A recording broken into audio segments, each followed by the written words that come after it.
durant cette première réunion, on va échanger, chacun, la parole est totalement libre. Pour une première réunion, ce fut un franc succès.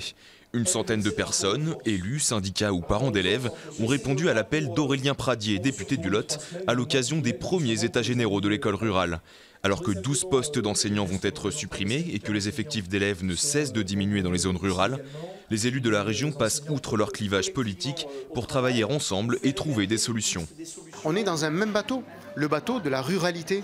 Donc il faut qu'on avance ensemble, que l'on réfléchisse collectivement et que l'on soit en capacité de pouvoir demain apporter à l'État les solutions pour lui demander d'avoir en retour des postes d'enseignants pour pouvoir envisager sereinement l'avenir. Qu'est-ce que vous attendez, vous, de l'issue de ces états généraux de l'école rurale ? Qu'une démarche s'engage, du dialogue s'engage avec toutes les collectivités, avec les enseignants, pour définir ensemble une carte scolaire qui permettra de desservir au maximum tout le territoire rural qu'est le Lot. À l'issue de cette première réunion, plusieurs axes de travail ont été dégagés pour les semaines à venir.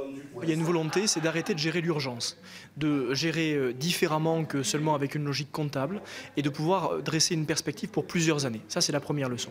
Ensuite, on va dès la semaine prochaine travailler sur l'école rurale ouverte, sur les nouvelles technologies, sur l'apprentissage des langues, sur l'accueil des moins de 3 ans. Bref, tout un tas de sujets qui font que notre école rurale est excellente et qu'il faut le démontrer. Ces réunions se tiendront tous les lundis pendant un mois. Le bilan de ces états généraux sera transmis au préfet du Lot, puis au ministre de l'Éducation nationale, le 15 mars prochain.